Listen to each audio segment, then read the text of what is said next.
के चलते प्रधानमंत्री नरेंद्र मोदी पहुंचे ऑस्ट्रेलिया के सिडनी। भारत माता की जय के लगे नारे। अब लिटिल इंडिया के नाम से जाना जाएगा हैरिस पार्क। मोदी को फिजी के सर्वोच्च सम्मान नवाजे जाने पर भारत में खुशी की लहर। पीएम को companion of the order of Fiji सम्मान से किया गया सम्मानित। विपक्षी एकजुटता को लेकर सियासत होने लगी तेज। कांग्रेस अध्यक्ष खड़गे से मिले बिहार के सीएम नीतीश कुमार। दिल्ली सीएम केजरीवाल से भी की मुलाकात। बीजेपी के अध्यादेश को राज्यसभा में आपको बता दें गिराने के लिए अरविंद केजरीवाल हुए सक्रिय। लगातार विपक्षी दलों को साधने की कवायद में जुटे दिल्ली के सीएम। गुजरात एटीएस ने अलकायदा के मॉड्यूल का भंडाफोड़ कर 4 आरोपियों को किया गिरफ्तार। आतंकी फंडिंग और युवाओं को भड़काने की रचते थे साजिश। और तिहाड़ जेल में बंद लॉरेंस बिश्नोई गिरोह से जुड़े अतीक अशरफ हत्याकांड के तार। लॉरेंस ने ही अमेरिका से मंगाई थी हत्याकांड में इस्तेमाल जिगाना पिस्टल। आप देख रहे हैं के न्यूज, खबरों का सारथी। नमस्कार, फाइनल बुलेटिन में आपका स्वागत है। मैं हूं आपके साथ मनोज मानस। रुक करते हैं खबरों का। खबर बाराबंकी से है। 72 घंटे की रेस्क्यू के बाद वन विभाग ने पकड़ी डॉल्फिन। ग्रामीणों ने शारदा नहर में डॉल्फिन होने की दी थी सूचना। सूचना पर पहुंचे वन कर्मियों ने कड़ी मशक्कत के बाद रेस्क्यू कर मादा डॉल्फिन के लिए 72 घंटे तक ये रेस्क्यू चला है। वन क्षेत्राधिकारी मयंक सिंह, शैलेंद्र सिंह व अन्य अधिकारी मौजूद रहे। 6 फीट 3 इंच की मादा डॉल्फिन का रेस्क्यू कर घाघरा नदी में छोड़ा गया है। कुर्सी थाना के खनवाहा गांव के शारदा नहर का यह मामला बताया जा रहा है। 72 घंटे की रेस्क्यू के बाद वन विभाग ने पकड़ी डॉल्फिन। तो बाराबंकी से अहम खबर। ग्रामीणों ने शारदा नहर में डॉल्फिन होने की दी थी सूचना। सूचना पर पहुंचे वन कर्मियों ने कड़ी मशक्कत के बाद रेस्क्यू कर मादा डॉल्फिन के लिए 72 घंटे तक ये रेस्क्यू चला है, जिसके बाद 6 फीट 3 इंच की ये मादा डॉल्फिन का रेस्क्यू किया गया है।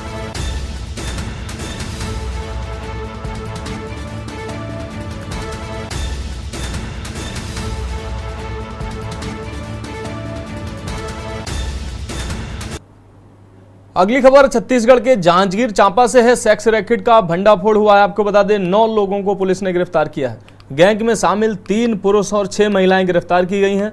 पिसौद और लछनपुर गांव में चल रहा था ये गोरख धंधा। तो 9 लोगों को पुलिस ने गिरफ्तार किया है। मुखबिर की सूचना पर पुलिस ने दबिश दी और 2 आरोपी रायगढ़ और 1 आरोपी कोरबा जिले का बताया जा रहा है। आपको बता दें 6 आरोपी जांजगीर चांपा के रहने वाले हैं। सिटी कोतवाली क्षेत्र का ये पूरा मामला बताया जा रहा है।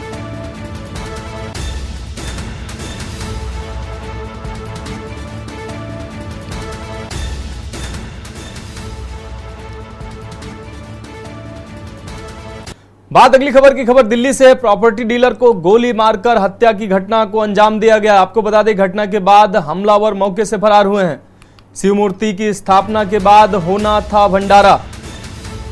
मूर्ति स्थापना में शामिल होने आया था प्रॉपर्टी डीलर। आपको बता दें मृतक की पहचान ब्रजेंद्र यादव के रूप में की गई है। मूर्ति स्थापना में शामिल होने आया था प्रॉपर्टी डीलर, जिसको गोली मारी गई है। सामाजिक कार्यकर्ता के रूप में क्षेत्र में थी छवि। पुलिस जल्द ही हमलावर को कर सकती है गिरफ्तार। तो दिल्ली से इस वक्त की अहम खबर। नॉर्थ वेस्ट दिल्ली के भलसवा गांव की यह घटना बताई जा रही है।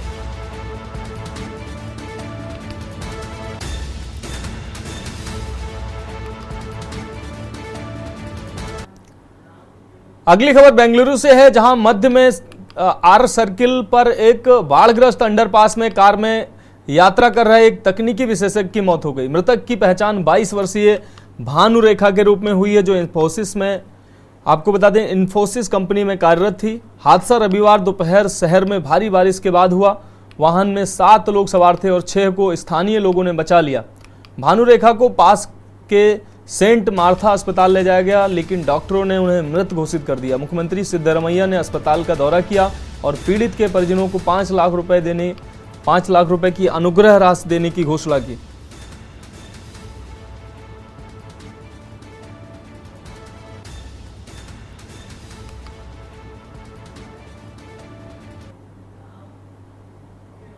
बात अगली खबर की। मुख्यमंत्री भूपेश बघेल ने भेंट मुलाकात कार्यक्रम के तहत कोरबा जिले के रामपुर विधानसभा अंतर्गत ग्राम चिर्रा पहुंचे। यहां ग्रामीण औद्योगिक पार्क में संचालित गतिविधियों का अवलोकन करने के दौरान महिलाओं के हुनर की खूब प्रशंसा की और कहा कि ग्रामीण अर्थव्यवस्था को मजबूत और आत्मनिर्भर बनाने में रीपा महत्वपूर्ण साबित होगा। गांव की महिलाएं जिन गतिविधियों को संचालित कर रही हैं उसे देखकर एहसास हो रहा है कि आने वाले समय में उनकी आमदनी और बढ़ेगी। उन्होंने यहां समूह की महिलाओं के साथ सेल्फी ली और कहा कि महिलाएं अब अबला नहीं हैं, सबला बन गई हैं। मुख्यमंत्री भूपेश बघेल ने कोरबा जिले के रामपुर विधानसभा क्षेत्र के ग्राम चिर्रा में आयोजित भेंट मुलाकात कार्यक्रम में विभिन्न विकास कार्यों की सौगात भी दी। विधानसभा रामपुर क्षेत्र के अंतर्गत लगभग 71 करोड़ 33 लाख से अधिक राशि के 65 विकास कार्यों का लोकार्पण और भूमि पूजन किया।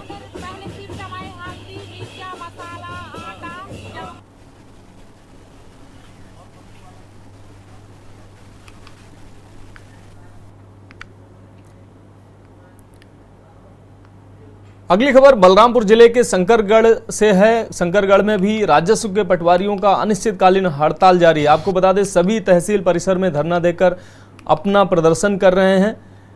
ये पटवारी कुल 8 सूत्रीय मांग को लेकर अनिश्चितकालीन हड़ताल जारी है। राजस्व से संबंधित कामकाज पूरी तरह से ठप पड़ा हुआ है। आमजन की काफ़ी ज़्यादा परेशानी है और तहसील का चक्कर आमजन काट रहे हैं। पटवारियों का कहना है कि जब तक राज्य सरकार इनकी मांगों को पूरा नहीं करेगी तब तक आंदोलन जारी रखेंगे और आम जन को जो परेशानी हो रही है उसकी पूरी जिम्मेदारी राज्य सरकार की होगी।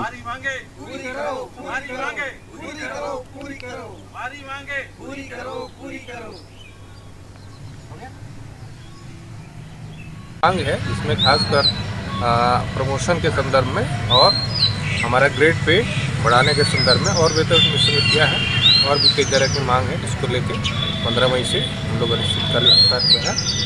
तो हमारी मांग है कि हमारी जो समस्या है उसको सुनी जाए और उसका त्वरित निदान किया जाए। जी, राज्य सरकार से हम सभी का मांग है कि हमारी समस्याओं को देखते हुए उसको गंभीरता से देखते हुए उसका निराकरण किया जाए। अब उसका जिम्मेदार तो हम सीधे किसी को ऐसा नहीं कह सकते हैं, लेकिन हमको भी परेशानी है कि हमारे अपने लोग सब परेशान हो रहे हैं। लेकिन हमारी भी कुछ व्यक्तिगत संघ के तरफ से सबकी मांग है, तो उसको ध्यान में रखते हुए गवर्नमेंट को इस पर उचित कार्रवाई करना चाहिए और हमारी मांगों को देखते हुए कोई रास्ता निकालना चाहिए। बात करेंगे अगली खबर की। जांजगीर कलेक्टर कार्यालय आग के साये में है। सूखी घास पर सिगरेट पीने वालों की लापरवाही या बिजली तार में स्पार्क होने की स्थिति में कभी भी भयावह घटना घट सकती है। बताया जा रहा है कि कार्यालय के पीछे ही खनिज विभाग के जब्त कोयले का भंडारण किया गया है। लोगों का कहना है कि यहाँ पर हर समय खतरा बना रहता है, किसी भी समय अप्रिय घटना घट सकती है। 2-3 साल से अधिक समय से भंडारण होने के बाद भी अधिकारियों का रटा रटाया जवाब रहता है कि जल्द हटा दिया जाएगा। कार्यालय की तरफ से टेंडर भी जारी किया गया है।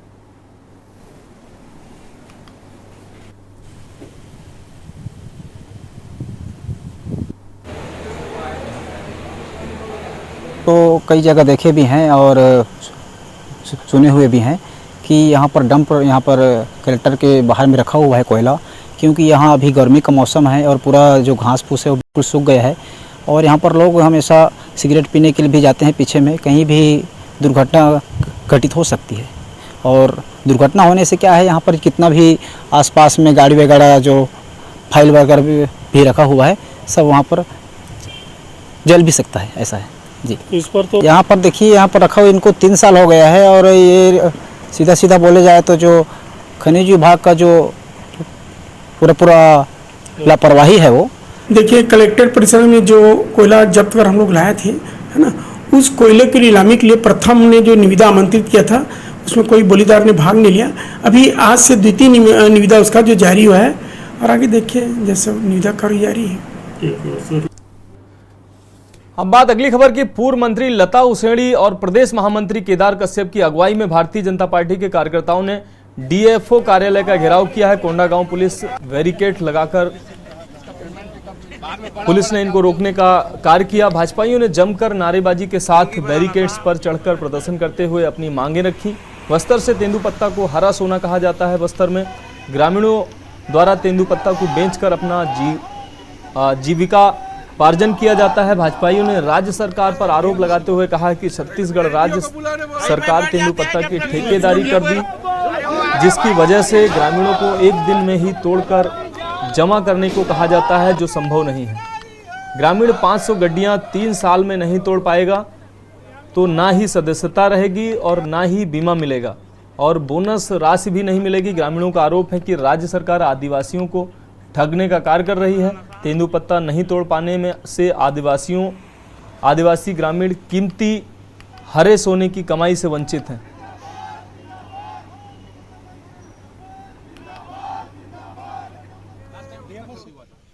बहुत ही दुर्भाग्य का विषय है।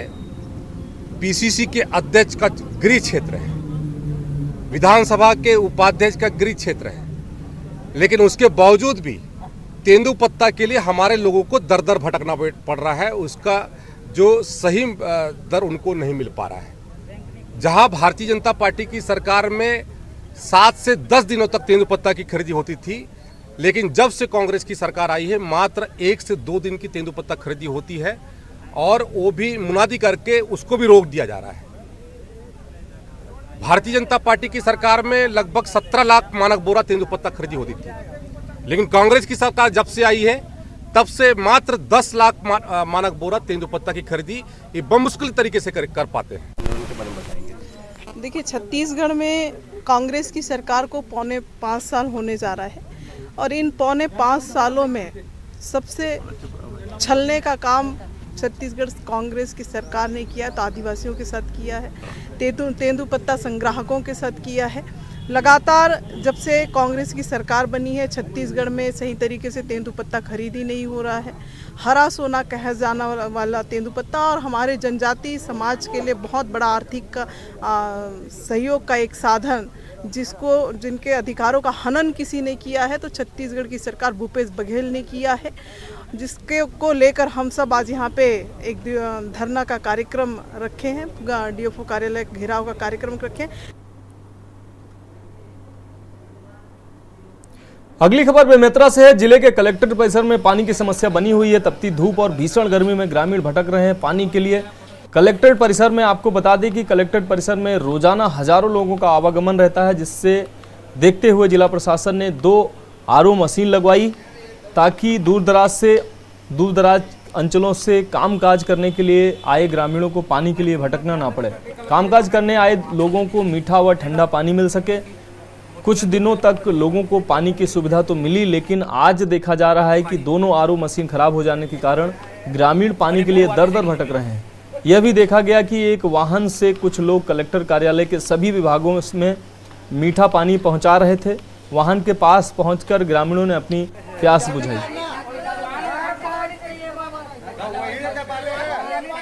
पानी पी रहा था जी। क्या है, पानी मिला आपको? पानी नहीं मिला है। क्यों? क्या पता भैया, खराब है क्या है। मशीन खराब है क्या? हाँ। तो क्या लगता है आपको इतने गर्मी में जो पानी की सुविधा होनी चाहिए कि नहीं? हाँ, पानी की सुविधा चाहिए भाई। यहाँ कहीं पर पानी दिख रहा है आपको? और नहीं दिख रहा है, हैंड और दिख रहा है पाइप। क्या पाइप है? और मोटर। तो आप कैसे पियेंगे पानी वहाँ पे? क्या पता भैया, जाने से वहाँ पता चलेगा। मुँह से पीना पड़ेगा, किसमें से पीना पड़ेगा। अभी जो कुछ बाईपास बेमेतरा से कवर्धा रोड की जो NH बाईपास है, उसमें हमारे PWD के अकाउंट है, उसमें कुछ प्रॉब्लम आया है और हमारे पैसे सारे उसमें जाम हो गए हैं। इस पर कार्रवाई कर रहे हैं। उच्च स्तर पर बात हुई है, जल्दी से इसका निराकरण होना ऐसा लगता है। रुक करेंगे अगली खबर का। पलवल के न्यू सोहना रोड स्थित महाराणा प्रताप भवन में वीर शिरोमणि महाराणा प्रताप की 484वीं जयंती बड़े धूमधाम से मनाई गई। इस अवसर पर हवन यज्ञ का भी आयोजन किया गया। महाराणा प्रताप भवन के संस्थापक, अध्यक्ष और अखिल भारतीय क्षत्रिय महासभा के राष्ट्रीय महामंत्री हरेंद्र पाल राणा ने कहा कि आज वीर शिरोमणि महाराणा प्रताप की 484वीं जयंती है, जो कि बड़े धूमधाम से मनाई गई। महाराणा प्रताप की वीर और निर्भीक शासकों में से एक थे जिन्हें मुगलों का शासन कदापि स्वीकार नहीं था।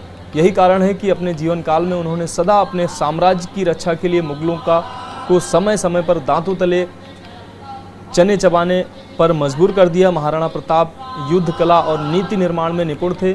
आज भी मेवाड़ में उनके शौर्य की गाथा लोकगीत के माध्यम से बताई जाती है। उन्होंने जंगल में घास की रोटी खाई और जमीन पर सोकर रात गुजारी, लेकिन अकबर के सामने हार नहीं मानी। महाराणा प्रताप अपनी वीरता के लिए लाखों लोगों के प्रेरणास्रोत बने हैं और उनकी विशेषता यह थी कि युद्ध के समय वह एक मयान में 2 तलवार रखते थे और एक स्वयं के लिए और दूसरा शत्रु के लिए।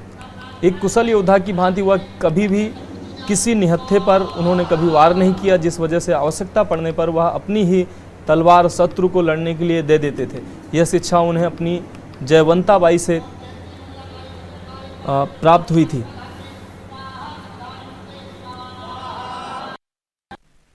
आज वीर शिरोमणि महाराणा प्रताप जी का 484वां जन्म दिवस है। उसी कड़ी में आज हम महाराणा प्रताप भवन पलवल पर उनका जन्म दिवस बड़े धूमधाम से मना रहे हैं। महाराणा प्रताप एक ऐसा नाम है जिनका नाम लेते ही खून के अंदर रवानगी दौड़ जाती है और देश प्रेम की जो भावना है उससे हम ओतप्रोत हो जाते हैं। पूरी जिंदगी महाराणा प्रताप जी ने मुगलों से संघर्ष किया। एक ऐसा समय भी आया जब वो जंगल में रहते थे और उनके पास साधनों की बहुत कमी थी। खाने के लिए आटा तक नहीं था। उनका बेटा उदय सिंह भूख से बिलखला रहा था, तो महाराणा प्रताप ने उसके पेट की अग्नि को शांत करने के लिए घास की रोटी बनाई। अब बात करेंगे अगली खबर की। टेलीफोन एक्सचेंज की दीवार में सेंध मारकर चोरी करने वाली 7 महिलाओं के गिरोह को गिरफ्तार कर मौके से कीमती सामान भी बरामद किया गया है। मोगा के थाना विलासपुर में कुछ दिन पहले टेलीफोन एक्सचेंज में महिलाओं ने एक्सचेंज की दीवार को तोड़कर सेंधमारी की थी और पुलिस ने कीमती सामान चोरी करने वाली महिलाओं के गिरोह की 7 मेंबर को गिरफ्तार किया है। पुलिस ने बताया कि 7 महिलाओं में से 3 महिलाओं पर पंजाब के अलग अलग जिलों में पहले से ही आपराधिक मामले दर्ज हैं। तंत्र सिंह ने जेटीओ BSNL बदनी कला इंचार्ज ने ਜਿਹੜੇ ਇਹਨਾਂ ਕੋਲੇ ਬਿਲਾਸਪੁਰ ਵਾਲੀ BSNL ਐਕਸਚੇਂਜ ਵੀ ਹੈਗੀ ਹੈ। ਇੱਥੇ ਇਹਨਾਂ ਨੇ ਇੰਟੀਮੇਸ਼ਨ ਦਿੱਤੀ ਕਿ ਇੱਥੇ ਕੁਝ ਲੇਡੀਜ਼ ਚੋਰੀ ਕਰਕੇ ਭੱਜੀਆਂ ਇਹਨਾਂ ਨੂੰ ਨਜ਼ਰ ਆਈਆਂ ਨੇ ਤੇ ਉਸ ਤੋਂ ਬਾਅਦ ਪੁਲਿਸ ਉਹਦੀ ਐਕਟਿਵ ਹੋ ਕੇ ਉਹਨਾਂ ਨੇ ਦੌਰਾਨੇ ਗਸ਼ਤ 7 ਲੇਡੀਜ਼ ਨੂੰ ਰਾਉਂਡ ਅਪ ਕੀਤਾ, ਜਿਨ੍ਹਾਂ ਕੋਲੋਂ 2 AC ਤੇ 3 ਕਾਰਡਨੇਟ ਦੀਆਂ ਜਿਹੜੀਆਂ ਵਾਇਰਸ ਹੈਗੀਆਂ ਨੇ ਉਹ ਬਰਾਮਦ ਹੋਈਆਂ। ਅੱਗੇ ਫਰਦਰ ਤੁਹਾਡੇ ਵੱਲੋਂ ਕੀ ਕਾਰਵਾਈ ਕੀਤੀ ਜਾ ਰਹੀ ਹੈ? ਇਹਨਾਂ ਦਾ 2 ਦਿਨ ਦਾ 1 ਦਿਨ ਦਾ ਪੁਲਿਸ ਰਿਮਾਂਡ ਲਿਆ ਗਿਆ ਸੀਗਾ ਡਿਊਰਿੰਗ ਇਨਵੈਸਟੀਗੇਸ਼ਨ ਐਂਡ ਇਹਨਾਂ ਤੋਂ ਜਿੰਨੀ ਪੁੱਛਗਿੱਛ ਕੀਤੀ ਗਈ ਹੈ ਉਸ ਤੋਂ ਬਾਅਦ ਅੱਜ ਇਹਨਾਂ ਨੂੰ ਜੁਡੀਸ਼ੀਅਲ ਭੇਜਿਆ ਗਿਆ ਤੇ ਜਿਹੜੀ ਚੋਰੀ ਦੀ ਰਿਕਵਰੀ ਹੋ ਚੁੱਕੀ ਹੈ ਤੇ ਅੱਗੇ ਇਹਨਾਂ ਦਾ ਜੁਡੀਸ਼ੀਅਲ ਰਿਮਾਂਡ ਤੇ ਇਹਨਾਂ ਨੂੰ ਅੱਜ ਬੰਦ कराया जाएगा। अगली खबर पंजाब के मोगा से है, जहां नशे के लिए पत्नी ने पैसे नहीं दिए तो पति ने पत्नी पर तेज धारदार हथियार से पत्नी पर हमला कर दिया। पीड़ित महिला ने सरकारी अस्पताल में अपना इलाज कराया। वहीं पुलिस ने पीड़िता के बयानों के आधार पर उसके पति के खिलाफ मुकदमा दर्ज कर गिरफ्तार कर लिया है।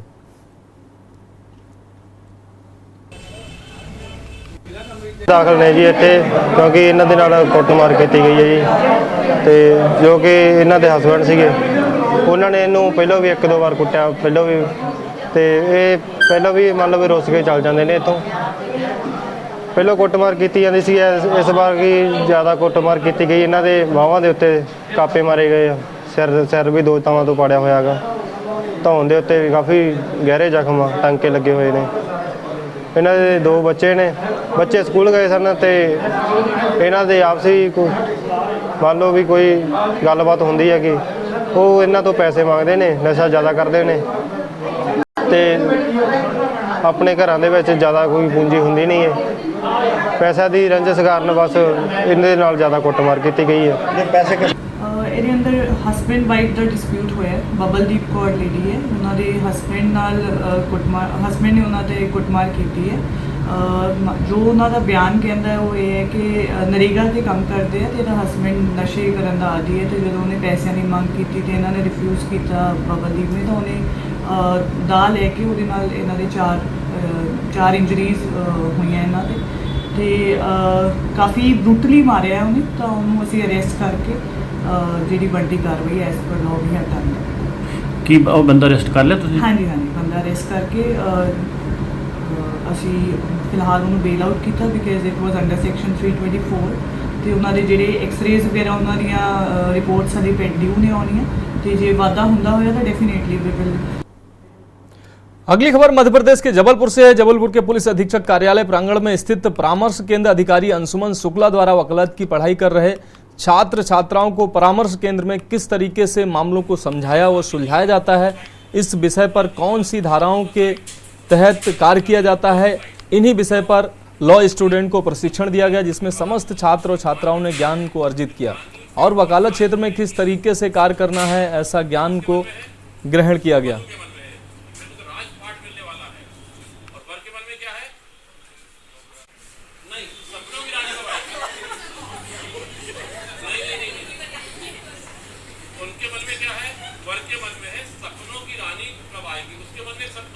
अगली खबर रतलाम से है। रतलाम के बछोड़िया गांव के ग्रामीणों ने विधानसभा चुनाव के बहिष्कार का ऐलान कर सभी को चौंका दिया। ग्रामीणों का कहना है कि गांव में विकास नहीं होने से सड़क तक नहीं बन पा रही है तो वह अपने मताधिकार का प्रयोग क्यों करें। जावरा विधानसभा के गांव, आपको बता दें, गांव बछोड़िया में विधानसभा चुनाव का बहिष्कार करने का निर्णय लिया गया है। ग्रामीणों ने मुख्य मार्ग से गाँव को जोड़ने वाले रास्ते पर रोड नहीं तो वोट नहीं का बैनर लगा दिया है। रविवार को बड़ी संख्या में ग्रामीण युवकों ने रास्ते पर खड़े होकर नारेबाजी भी की।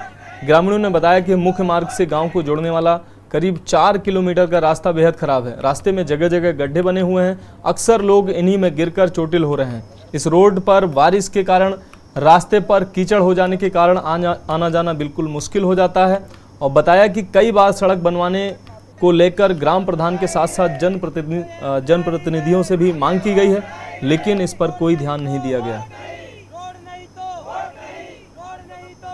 ये बहिष्कार मेन तौर पर इस रोड के लिए है जो कि हमारे गांव से 2 किलोमीटर रानीगांव फंटे तक जो रोड है कई वर्षों से ये बन नहीं पाया, एक भी बार नहीं बन पाया अभी तक। इसमें कई लोगों को, आसपास के ग्रामीणों को और मेन इस गांव को बहुत ज़्यादा दिक्कत देखने को मिल रही है। बारिश के समय में यहाँ पर गाड़ी निकालने में बहुत ज़्यादा समस्या देखने को मिल रही है। पास ही यहाँ पर नज़दीकी स्वास्थ्य केंद्र, क्योंकि हमारे गाँव में तो ऐसी कोई सुविधा नहीं है डिलीवरी के लिए, यहाँ से 6-7 किलोमीटर दूर गांव मावता है। वहाँ पर जो डिलीवरी का, प्रसव का जो रहता है, वहाँ पर एम्बुलेंस आने जाने में या निजी गाड़ी से ले जाने में, और यदि कोई अन्य पेशेंट किसी बीमारी से ग्रसित है तो उसको यहाँ से प्रॉपर अन्य जिले में रेफर करने के लिए बहुत समस्या यहाँ पर देखने को मिलती हैं। रतलाम जिले के पिपलोदा तहसील के गांव बछोड़िया में यहाँ ग्रामीणों द्वारा एक बहिष्कार देखने को मिल रहा है। बहिष्कार ये है कि रोड नहीं तो वोट नहीं है। पिछले साल भी एक ऐसा गांव था जिसमें बहिष्कार किया गया था। यहाँ पर भी एक बहिष्कार देखने को मिल रहा है। जोरों पर पूरा गांव एक पैर पर खड़ा है, क्योंकि आए दिन इस रोड पर निकलते हैं, आना जाना होता है ग्रामीणों का। कई ग्रामीण परेशान हैं। इनसे हम चर्चा करना चाहेंगे कि यहाँ इनकी क्या समस्या है, किस कारण से इन्होंने एक आंदोलन कहा जाए जो रोड नहीं तो वोट नहीं का एक फ्लेक्स भी लगाया है, नारे भी लगाया है इन्होंने। यहाँ पर हमारे साथ में ग्रामीण मौजूद है, इनसे हम चर्चा करेंगे क्या यहाँ की इनकी प्रॉब्लम है। बताइए। हमारी मेन समस्या तो ये रोड है। हमारा स्वास्थ्य केंद्र मावता लगता है और डिलीवरी के टाइम में जब हम डिलीवरी को लेके रास्ते में जाते हैं तो डिलीवरी रास्ते में ही हो जाती है। ये हमारी मेन समस्या है रोड। और दूसरी समस्या ये है कि ठिकरिया से बच्चे जो पढ़ने आते हैं इस रोड के माध्यम से, तो जैसे ही बारिश हुई कि बच्चे को काफ़ी परेशानी होती है, बच्चे गिर जाते हैं, उनके कपड़े ख़राब हो जाते हैं और वो स्कूल में आके कपड़े उनको चेंज करना पड़ता है। ऐसी हमारी समस्या है। बात अगली खबर की। बस स्टैंड और नेशनल हाईवे पर अवैध रूप से चलने वाली इको वैन द्वारा हरियाणा सरकार के राजस्व को लगातार चूना लगाया जा रहा है। हालांकि प्राइवेट बसों की अवैध रूप से सवारियां भरकर रोडवेज को नुकसान पहुंचा रही हैं, जिन पर समय समय पर रोडवेज महाप्रबंधन द्वारा कार्रवाई की जाती रही है, लेकिन इन पर अंकुश नहीं लग पाया है। और आप प्राइवेट इको वैन चलाकर, आपको बता दें, इको वैन चालक यहां सवारियां भरने में लगे हुए हैं, जिसका सीधा नुकसान रोडवेज को हो रहा है। बल्लभगढ़ बस अड्डे के रोडवेज महाप्रबंधक ने बताया कि उनके द्वारा लगातार समय समय पर इन लोगों के चालान किए जाते हैं और वह लोगों से अपील करते हैं कि इन अवैध वाहनों में सफ़र करना खतरे से खाली नहीं होता है, जबकि रोडवेज में वह सुरक्षित सफर कर सकते हैं। रोडवेज महाप्रबंधक ने कहा कि अवैध रूप से बस अड्डे के पास सवारियां भरने वाले इन इको वैन चालकों के ऊपर समय समय पर चालान भी किया जाता है, लेकिन अब लोगों को भी जागरूक होना पड़ेगा ताकि वह सुरक्षित सफर कर सकें।